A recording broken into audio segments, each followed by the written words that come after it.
Good afternoon, brilliant people. This is Jobber Pergaza, and welcome to Jobber Talks. In today's conversation, I just want to bring you to the reality ba nga nahitabo. I'm sure daghay makarelate ani. Especially katong mga nagtrabaho na sa laing nasod karon. Focus ta sa teaching profession, ana. Kay kani man gud tong trabaho diri sa gawas, every time nga mag-share ta sa social media, ang mga tao ma-inspire pud sa ato ang na-achieve, okay? Good thing na siya, no? Makaingon gani ko nga, bisag unsa ka dangerous ang pag-share sa information, sa ato ang kahimtang, sa ato ang mga achievements sa social media, ganahan gihapon ko nga makatabang ko sa akong fellow Filipino nga makaabot pud sa ilahang mga pangandoy. Gumikan sa ako ang mga videos, sa mga information nga akong gi-share sa ako ang social media accounts. Ingon ana.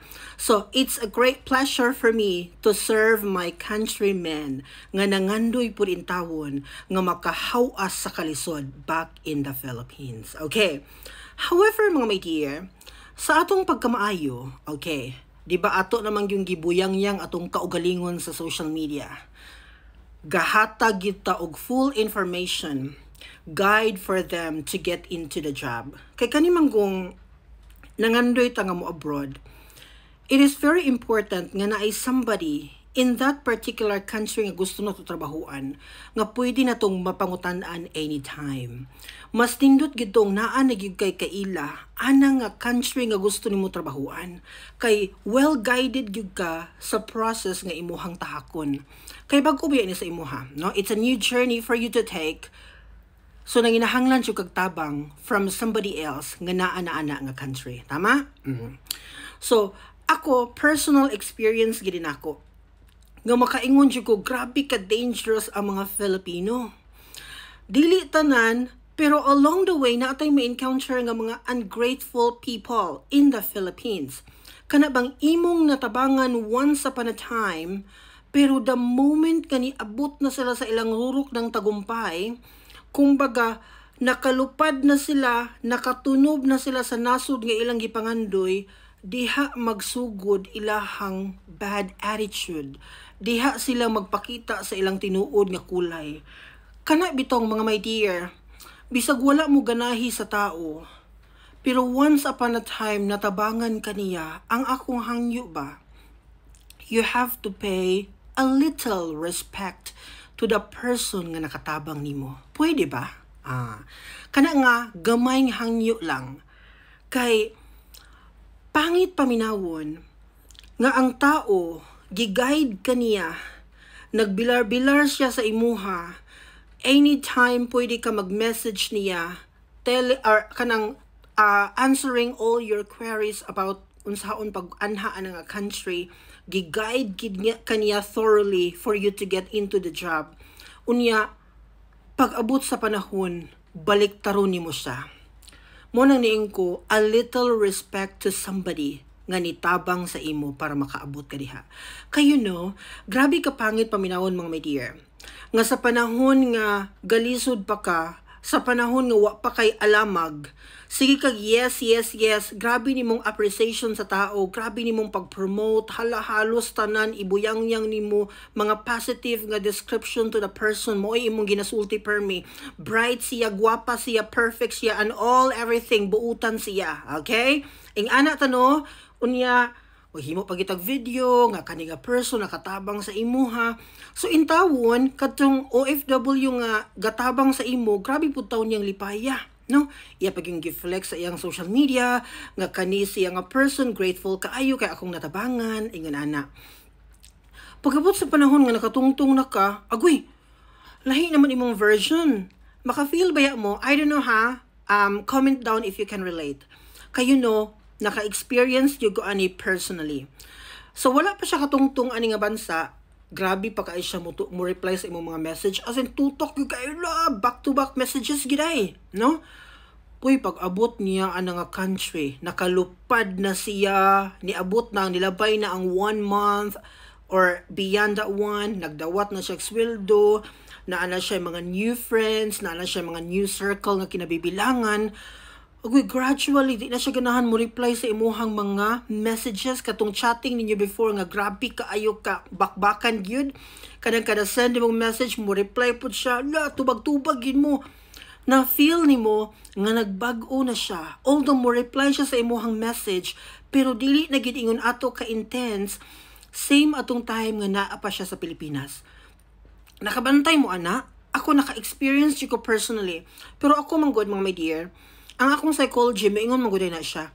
Hawa, let go, biyae. Ingon ana gid ang ako ang perspective or principle sa kinabuhi. Once nga ma-feel na ko nga ang tao wala na ganahi sa ako, di na siya ganahan mo reply, automatically I'm going to cut that person. There's no reason for me nga maubeg sa iyahang attention. Ma-feel mo ko na ako. Once nga maramdaman gid ako nga ay murag ni reply na lang siya for the sake of respect unsa ba kaha. Pero wala gid siya gana nga mo reply na sa ako. Automatically my dear, I'm going to cut the person without any warning. Nga ihatag na ko sa iya mo bitaw mag-wonder sila, sir, nganong imo kong gi-cut? Nganong imo kong gi-block, sir? Nganong giputol nimo atong connection? I will not explain further to you, but that's the reason why. Na-feel na ko nga, wala na kay interest nga makipag-istorya pa nako. So there's no reason for us to connect each other. Ingon ana siya, no? Kay, aduna gyud mga Filipino nga grabe ka ungrateful. Kana bang, bisan unta na og respeto na lang to somebody nga nakatabang sa ila, kana bang nakay madunggan nga issue about that person, pero kabalog ka sa imuhang kaugalingon nga gitabangan kaniya once upon a time because of him, because of her. Nakatungtong ka ana for free nga guidance, okay? Ayaw na lang intawon og suportahi ang mga daotang giyamyam sa ubang tao batok niya. Kay kana na lang imong little contribution, dili kay mahimo na mahinuong kang one of the bashers ana nga tao. Ni join man hinuong ka sa dakong grupo to go against with a person nga once upon a time maoy nitabang sa imo. Silently gi-guide ka niya to get into the job. No, kada kong joke kaayo, grabe, sakit ka nga reality, but this is happening. Ang atong natabangan, maupay mo iro na to in the future. Magpakitang gilas, pag nakaugat na sila, may ako, mas bright pa ko niya, mas maayo pa ko mo English niya, mas lami pa ko pronunciation niya. Diba? Ikaw nga dugay-dugay na diri, una pa kaniya, ahead pa kakaayo niya, 2 years, 3 years, pero pag nakatungtong diri, murag si kinsa. Okay. Now, bottom line, pildi ba ka anak mga my dear? Nitabang kaniya, okay? Pero at the end of the day, giiro kaniya, gitraidor kaniya. Ang pangutana, pildi ba ka? No, wala ka na pildi. Kayo no, ako yung na-realize mga my dear no, after ato nga incident, nakaingon ko, ang pagtabang gidi ay, dili ni mo hunahunahon, nga naay something in return, nga mo padung sa imo, gikan ana nga person, ayaw gyud pag-expect, nga kana nga person, mutabang na sa imo just because natabangan nimo siya, no. Ang imong gift nga or reward nga madawat, gikan sa Ginoo. Ayaw pag-expect ka ang reward gikan ana nga tao. Kay tao na siya, pwedeng mabag-o iyahang perspective or the way niya pagtratar sa imuha. No? Muna imong dapat i-expect. Sumutabang ka for free, wala ka magansi ana, ang Ginoo mububo sa imo og panalangin because you are so kind and good. Daghan kay natabangan nga tao. Ikaw ang madaugon ana mga my dear. No? So mao nang bisag daghay mga tao nga mo tridor na to along the way, giayo na tog trato pero kitay giiro, kitay gitridor. Ang Ginoo galantaw ug moabot ang panahon nga kana siya makaamgo sa iyahang mga sayop. Adunay instances mga my dear nga makamata na siya sa kamatuoran nga dili maayo ang iyang gibuhat sa imuha. So paabuta lang na siya nga time while ikaw padayon nga nagmadaugon sa imuhang kinabuhi. Again, once nga mutabang ta sa usa ka tawo, dili ta mo expect og something in return from that particular person. Ang atong reward madawat na to gikan sa Ginoo, dili gikan sa somebody nga atong natabangan. So bisag gitridor ta mga my dear, bisag giiro ta at some point, padayon gihapon og tabang. Give information nga nakahibalo ka.